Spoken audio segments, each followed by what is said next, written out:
Bulletin में सबसे पहले आपको बताएं, इस वक्त वज़ीर आला पंजाब उस्मान बुज़दार साहिवाल में मीडिया से गुफ्तगू कर रहे हैं। तो अल्हम्दुलिल्लाह 3200 की हमारी कैपेसिटी इस वक्त मौजूद है और हम चाहते हैं कि हम इसको 5000 और फिर उसके बाद इसको हम 10,000 तक बढ़ाना चाहते हैं अपनी कैपेसिटी को। इसके अलावा जो हमारी फूड की प्रोक्योरमेंट है उसका जो टारगेट है उसके ऊपर हम लगे हुए हैं। मैं विज़िट भी कर रहा हूँ हर जगह पे। आज के दिन तक 8,30,000 मीट्रिक टन का बारदाना इशू हो चुका है, जो कि एक सेटिस्फैक्ट्री फिगर है। आपको पता है कि हुकूमत ने जो गरीब हमारे भाई हैं उनके लिए इमदाद का एक पैकेज अनाउंस किया है, एहसास इंसाफ इमदाद का। तो उसके तहत आज के दिन तक तकरीबन 22 अरब 75 करोड़ रुपए तकसीम हो चुके हैं। और इसके अलावा जो हम करने जा रहे हैं पंजाब के अंदर, उसमें एक जो प्राइम मिनिस्टर साहब का एक विजन है कि तामीराती जो सेक्टर है उसको हम उसके लिए आसानियाँ पैदा करें। तो पंजाब कैबिनेट प्रॉपर्टी और स्टैंप ड्यूटी के ऊपर स्टैंप एक्ट में तरमीम करने जा रही है, जो इंशाअल्लाह बहुत जल्द पंजाब के अंदर नाफिज होगा। और इसके अलावा पंजाब में एंटी होर्डिंग आर्डीनेंस 2020 वो भी काबीना की मंजूरी के बाद बहुत जल्द इंशाअल्लाह जारी हो जाएगा, जिसके तहत जो हमारी डिस्ट्रिक्ट एडमिनिस्ट्रेशन होगी उनको किसी भी जगह को चेक करने, तलाशी करने या किसी चीज़ को ज़ब्त करने का अख्तियार हासिल होगा, ताकि जो इस किस्म की होर्डिंग करने वाले लोग हों उनके ख़िलाफ़ क्रैक डाउन किया जाए। Thank you very much. मेरा नाम नीम शेख है सर, मैं यहाँ पे रिप्रेजेंट करता हूँ साहिवाल में, इलेक्ट्रॉनिक मीडिया का प्रेसिडेंट भी हूँ। लास्ट में आपसे हमारी मुलाकात हुई थी सर सर्किट हाउस में, मान रियाल साहब ने कोई थी, इनका भी शुक्रिया था। सर एक तो ये था कि हमारी एक्सप्रेस वे जो साहिवाल से ऑनवर्ड हम लोग समुद्री इंटरचेंज से बनाना चाह रहे थे, उसका भी एक प्रोजेक्ट था। क्या सर साहिवाल की वहाँ ये समझिए कि आने वाले बजट में ये प्रोजेक्ट जारी रहेगा, इसको PC1 में डाल दिया जाएगा? दूसरा सर, आपने वादा किया था यहाँ पर हमें साहबी कॉलोनी के हवाले से आपने यहाँ पे जगह एलोकेट कर दी गई थी, उसके बाद सर फर्दर उस पर आगे प्रोसीड ही किया गया मामला। सर 2 क्वेश्चन तो मेरे ये हैं, लेकिन डॉक्टर्स के हवाले से मैं यहाँ पे कहना चाहूँगा कि हमें ऑफिशियली जो हमारे पास फिगर है सरकारी तौर पर 21 हमें यहाँ पर डेट्स अभी किस्त के लिए और 35 मास्क मिले हैं, जबकि यहाँ पर डेली बेसिस पे अगर हम देखें इमरजेंसी में 100 से ज़्यादा पेशेंट आते हैं। यहाँ पे पेशेंट कैपेसिटी तो बहुत ज़्यादा है, लेकिन सहूलियात का मुद्दान है। आप माशाल्लाह इतना बड़ा प्रोजेक्ट आपने अनाउंस किया है, मुख्तलिफ लोगों को मुख्तलिफ वार्ड में, मुख्तलिफ ये डिवीज़न में और डिस्ट्रिक्ट में आप दे रहे हैं। तो सर साहिवाल पीछे है, इस हवाले से आपसे रिक्वेस्ट है कि सादी कॉलोनी के हवाले से थोड़ा सा आगे इसको लेके जाए मामले को। और दूसरा सर, ये साहिवाल इंटरचेंज साहिवाल का मुतालबा है, इसको थोड़ा सा आगे देखिए। आपको पता होगा कि ये कोरोना से पहले मैंने तमाम डिवीज़न की मीटिंग्स की है, उसमें अपने तमाम पार्लियामेंटेरियन के साथ उनके जो इश्यूज़ थे हमने 1 बाय 1 डिस्कस किए, और आपके जो नुमाइंदे हैं उन्होंने अपने केस भरपूर तरीके से लड़े हैं और हमने पूरी तैयारी की है। फिर उसके बाद जब ये कोरोना का इशू हुआ, चूँकि अब हमारी प्रायोरिटी इस वक्त कोरोना है, इस वक्त सूरत हाल कुछ थोड़ी सी चेंज हो चुकी है। अभी हम इस पेंडेमिक से निकलेंगे इंशाअल्लाह, तो फिर अभी बजट भी आने वाला है, फिर डेवलपमेंट की तरफ हम तवज्जो देंगे। ये सारी चीज़ें हमारी नज़र के अंदर हैं। और आपने साफ़ी कॉलोनी की बात की है, पंजाब के जितने भी जो डिवीज़नल हेडकोार्टर्स हैं उनके अंदर हम चाहते हैं कि तमाम साफ़ियों को हम उनको कॉलोनी बना के दें, और ये इंस्ट्रक्शन पास कर दिए तमाम डिवीज़नल हेडकोार्टर्स पे इंशाल्लाह साफ़ी कॉलोनी आप लोगों के बनेंगे। जहाँ तक आपने बात की आपके PPEs के इक्विपमेंट्स के लिए और दूसरी चीज़ों के लिए, वो फंड्स हमने इशू कर दिए हैं, आपके यहाँ हॉस्पिटल में पहुँच गए हैं, और काफ़ी चीज़ें डे टू डे बेसिस पे इनको आ भी रही हैं इंशाल्लाह। उस किस्म की किसी किस्म की तंगी नहीं होगी यहाँ हॉस्पिटल में। मिस्टर CM फॉर्मली मैं जी आज न्यूज़ को रिप्रेजेंट करता हूँ साहिवाल से, electronic media association registered Sahiwal का प्रेसिडेंट हूँ। यहाँ पे एक्चुअली प्रॉब्लम जो हॉस्पिटल में इस वक्त आम बंदे को पेश आ रही है वो ये है कि कोई भी पेशेंट यहाँ पे आता है तो उसको कोरोना का मरीज़ ज़ाहिर करके तो वहाँ पे शिफ्ट कर दिया जाता है। गुज़िश्ता दिनों में ऐसे 3 से 4 वाक़यात हो चुके हैं। अभी परसों की बात है 2 दिन पहले की, कि यहाँ पे एक बच्ची जिसको ब्रेन हेमरेज था, उसका बाकायदा लाहौर से भी इलाज हो रहा था। चूँकि आपको पता है कोरोना के हवाले से अभी पेशेंट आगे पीछे शिफ्ट नहीं हो सकते, यहाँ पे पेशेंट को लाया गया, इन्होंने ज़बरदस्ती उठा के उसको वहाँ पे डाल दिया। कल रात उसकी बेचारी की डेथ होगी वहाँ पे, उसको किसी ने नहीं पूछा। ऐसा ही करते हैं यहाँ पे आम पेशेंट इतना सफ़र कर रहा है, उसके हवाले से ज़रूर ज़रा जाएगा। सर इसके साथ साथ ये रेगुलर जो हमारे साहिवाल में मेडिकल कॉलेज है ना, वहाँ का प्रिंसिपल खुदारा रेगुलर देने की, एक टांग इनकी लाहौर होती है, एक साहिवाल, जिसकी वजह से साहिवाल के हॉस्पिटल सफ़र कर रहे हैं। दूसरा ये सर अगर जहाँ तक वो जो कलोनी है, ये उसकी पेशरफ है मेडिकल अपना साहिवाल डीसी साहब ने और कमिश्नर साहब ने जो प्रूव करके भेजी है। जी और कुछ कर दें। फर्स्ट ऑफ ऑल इनकी सर इनकी colony mister CM, first of all warmly welcome here at Sahiwal, you and your team both of them.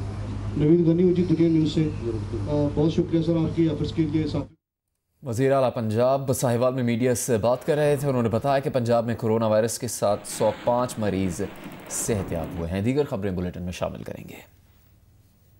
अभी आपको बताएं कि मुल्क भर के उलमा मशाइख ने लॉकडाउन से मुतालिक वज़ीर आज़म के मौक़िफ़ की भरपूर तायीद कर दी है। वज़ीर आज़म की ज़ेर सदारत मुशावरती इजलास में मुकम्मल ताउन की यकीन दहानी कराई गई है। उलमा का कहना है कि रमज़ान में एहतियाती तदाबीर के साथ इबादत की जाएगी। इजलास के बाद मीडिया में ब्रीफिंग में वज़ीर मज़हबी अमूर नूरुल हक कादरी ने कहा कि अगला जुमा यौम तौबा और यौम रहमत के तौर पर मनाया जाएगा। नशिस्त रहा, बहुत तफसीली रहा। कराची से भी उलमा ने ज्वाइन किया और इधर प्राइम मिनिस्टर हाउस में भी तमाम मसालिक की नुमाइंदा शख्सियात, लीडिंग रोल वाले, कायदाना जिनकी सलाहियतें हैं वो हज़रात तशरीफ़ फरमाते। सब ने प्राइम मिनिस्टर साहब को अपने हिमायत और ताउन का यकीन दिलाया। जो आइंदा जुमा है ये शाबान का आखिरी जुमा होगा या रमज़ान का पहला जुमा होगा। इस जुमे को यौम तौबा और यौम रहमत की तौर पर उलमा की तरफ से अपील आई कि मनाया जाए। प्राइम मिनिस्टर साहब की तरफ से भी पूरी कौम को अपील है कि अल्लाह तबारक व तआला की तरफ रुजू करे हम सब और इस्तग़फ़ार करे और उसकी रहमत का हम तलबगार हो जाए। साबिक वज़ीर आज़म शाहिद खाकान अब्बासी कहते हैं कि बदतर हालात में लॉकडाउन बढ़ाना चाहिए। हुकूमत कमी कर रही है, ये बात समझ से बालातर है। मालूम नहीं इस सूरत हाल में फैसले कहाँ हो रहे हैं। हुकूमत कोरोना की बजाय ऑपोजिशन को दबाने की कोशिश कर रही है। शाहिद खाकान अब्बासी ने कहा कि अगर आज शहबाज शरीफ पंजाब के वज़ीर आला होते तो लोगों को वाज़ेह फ़र्क नज़र आता। पता नहीं नैब को क्या उजलत है कि शहबाज शरीफ को फिर तलब कर लिया। नैब के होते हुए मुल्क नहीं चल सकता।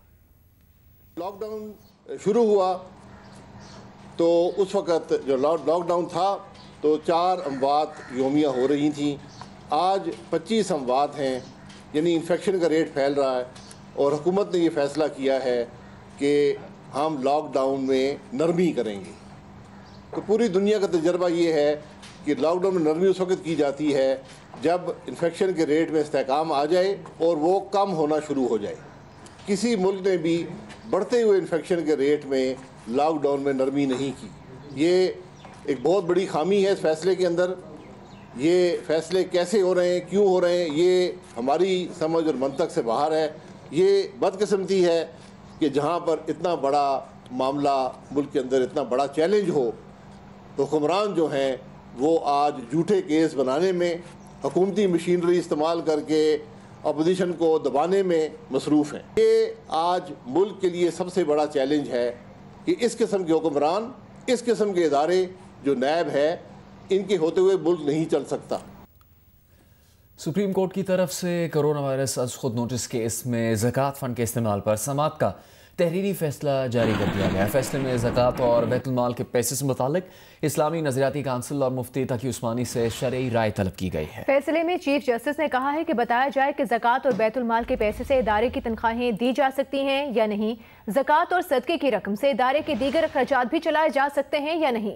अज खुद नोटिस केस की समाअत के दौरान चीफ जस्टिस गुलजार अहमद ने एडवोकेट जनरल सिंध से इस्तफसार किया कि मीडिया पर सुना है कि सिंध में एक्सपायर्ड आटा और चीनी दी गई, किसी को इल्म नहीं हुआ। सिंध हुकूमत ने 1 अरब का राशन बांट दिया। उन्होंने कहा कि सिंध हुकूमत छोटा सा काम करके अखबारों में तस्वीर लगवाती है। इस मौके पर एडवोकेट जनरल सिंध का कहना था कि उन्हें नहीं मालूम कि ऐसी बातें कौन फैलाता है। सिंध में 569 मिलियन रुपए 94,000 से ज़्यादा अफराद को दिए गए। तमाम रकम ज़कात फ़ंड से मुस्तहकीन को दी गई। ज़कात उन्हीं अफराद को दी गई जिन्हें हर साल दी जाती है।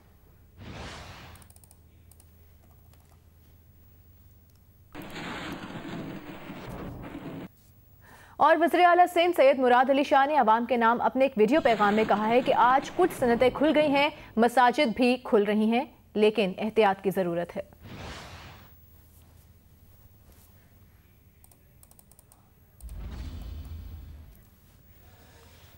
इसी हवाले से आपको बताएं कि सिंध में कोरोना वायरस SOP की खिलाफ वर्जी पर पहला बड़ा एक्शन सामने आ गया है। कराची में 3 सनती यूनिट्स को सरबमोहर कर दिया गया। तर्जुमान सिंध हुकूमत बैरिस्टर मुर्तज़ा वहाब के मुताबिक कोरोना SOP पर अमल ना करने वाली ये दवासाज कंपनीज़ हैं जिन्हें सील किया गया है। ज़िला इंतज़ामिया ने महकमा दाखिला के SOP पर अमल दरामद का जायज़ा लिया और ये कंपनीज़ जिनके ऊपर ये कार्रवाई की गई है उन्होंने मुलाजमीन के लिए ट्रांसपोर्ट का गलत इस्तेमाल किया। SOP के तहत सनती वर्कर्स की गाड़ियों में समाजी फासला लाजमी है। मुलाजमीन की बड़ी तादाद को बस में सवार किया गया था। इसी पर मजीद बात करेंगे। Korangi association of trade and industry के साबिक सदर राशिद अहमद सदीकी साहब हमारे साथ मौजूद हैं। राशिद साहब, बताइएगा इंतजामिया के इस इकदाम पर आप क्या कहते हैं, क्या राय रखते हैं? सनतों की जानिब से SOP पर अमल दरामद की सूरत हाल क्या है, क्यों नहीं मुकम्मल तौर पर हो पा रहा?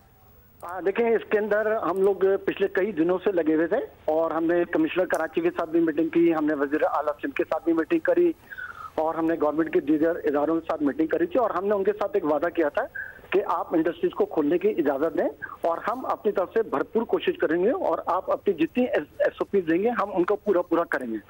लेकिन इसके अंदर आज देखने में आया है कि चंद ऐसी इंडस्ट्रीज थी जिन्होंने सिंध हुकूमत को फॉलो नहीं करा और उनके SOP को फॉलो नहीं करा, जिसके ऊपर मैं समझता हूँ कि इस वक्त उन इंडस्ट्रीज में उन लोगों के साथ भी नाजायज करने की कोशिश कर रहे हैं और गवर्नमेंट के साथ भी कोऑपरेट ना करके ये बहुत बड़ा एक क्योस पैदा करने के लिए जा रहे हैं, क्योंकि सिंध गवर्नमेंट ने हमारी जिम्मेदारी के ऊपर इंडस्ट्रीज का लॉकडाउन खोला था और देखिए सिंध गवर्नमेंट ने अगर बर वक्त ये कदम नहीं उठाया होता तो आज डेफिनेटली कोरोना वायरस की जो हालात थे वो दुनिया से हमारे शायद इतने अच्छे नहीं होते। तो मैं समझता हूँ कि हमको भी एज अ इंडस्ट्री हमारी जिम्मेदारी बनती है कि हम उनके साथ एक भरपूर उनकी समझ लें कि हम भरपूर उनके साथ ताउन करें और अपने अपने तमाम स्टाफ के लोगों को और अपनी तमाम इंडस्ट्रीज के अंदर हमको चाहिए कि हम भरपूर SOP को फुलफिल करें। उसकी वजह देखें, ये जो मसला है ये किसी इंडस्ट्री का नहीं है, ये किसी का पर्सनल मसला नहीं है, ये किसी सूबे का मसला नहीं है, ये हमारे एक मुल्क का मसला है। और इस वक्त क्योंकि इंडस्ट्रीज के लॉकडाउन होने की वजह से जितनी तेजी से बेरोजगारी फैल रही थी तो इसके अंदर गवर्नमेंट ने हमारे साथ बैठ के हम पे एक बहुत बड़ा एक मतलब उन्होंने हमारे पर एक ट्रस्ट करते हुए इस इंडस्ट्रीज को उन्होंने खोला है। अब अगर आज हम अगर अपने लड़कों के ऊपर पूरी SOPs को पूरा नहीं करेंगे और अगर किसी एक इंडस्ट्रीज के अंदर भी किसी एक बंदे के साथ ये वो इसका कैरियर बन गया और वो अगर पूरी फैक्ट्री के अंदर फैल गया तो ये तमाम फैक्ट्रीज होंगी वो डेफिनेटली उनको दोबारा लॉकडाउन पे जाना पड़ेगा। इस वक्त इत्तेहाद की बहुत जरूरत है और तमाम SOPs को फॉलो करना इंतहाई जरूरी है। बहुत शुक्रिया। Korangi association of trade and industry के साबिक सदर राशिद अहमद सदीकी साहब हमारे साथ मौजूद थे, अपनी राय का इजहार कर रहे थे। महकमा सेहत पंजाब कोरोना वायरस से मुतासरा मरीजों और टेस्ट का डेटा छुपाने लगा। मुकम्मल तफसील फराहम नहीं की जा रही, सिर्फ नए मरीजों और अमवात के बारे में दिन में 2 मरतबा रिपोर्ट जारी की जाती है। रिपोर्ट देखिए। इसे महकमा सेहत पंजाब की लापरवाही कहें या जानबूझकर कोरोना के हकायक छुपाने की कोशिश, मीडिया और अवाम को मुकम्मल डाटा से लाइलम रखा जा रहा है। महकमे की जानिब से दिन में सिर्फ 2 मरतबा रिपोर्ट जारी की जाती है जिसमें कोरोना के नए मरीज, तमाम शहरों में आम लोगों, कैदियों, जायरीन और रायविंड से मुतल्लका अफराद की तादाद का बताया जाता है और बाज़ औक़ात सेहतमंद होने वालों की तादाद भी बताई जाती है। लेकिन महकमा सेहत पंजाब इससे आगाह नहीं करता कि कोरोना वायरस के कितने सरकारी और प्राइवेट टेस्ट किए जा रहे हैं, कितने पॉजिटिव और कितने नेगेटिव आए, कितने लोग इस रोज सेहतयाब हुए। हाँ, ये बयान तवातर से आते रहते हैं कि रोजाना टेस्टों की सलाहियत जल्द 5000 या 10,000 तक ले जाएंगे। इस बारे में जब सूबाई वजीर सेहत डॉक्टर यास्मीन राशिद से राब्ता किया गया तो उनका कहना था कि रोजाना रिपोर्ट जारी कर रहे हैं, अगर तफसील जारी नहीं की जा रही तो वो इस सिलसिले में महकमा सेहत को हदायत जारी कर देंगी। इसके बरअक्स खैबर पख्तूनख्वा हुकूमत रोजाना की बुनियाद पर मुकम्मल डाटा फराहम कर रही है। कितने टेस्ट किए, कितने रिजल्ट नेगेटिव और पॉजिटिव आए, किस किस शहर में कितने नए और पुराने मरीज हैं, अमवात और सेहतयाब अफराद की भी मुकम्मल तफसीर फराहम की जा रही है। राशन की अदम फराहमी पर सखर में मुस्तहकीन ने एहतजाज किया। शहरी इत्तेहाद की जानिब से किए गए एहतजाज में मुजाहिरीन ने हाथों में जंजीरें और ताले उठा रखे थे। मुजाहिरीन का कहना था कि इंतजामिया और म्यूनसिपल कॉरपोरेशन की जानिब से यूनियन कमेटी 18 के इलाकों में अब तक राशन तकसीम नहीं किया गया।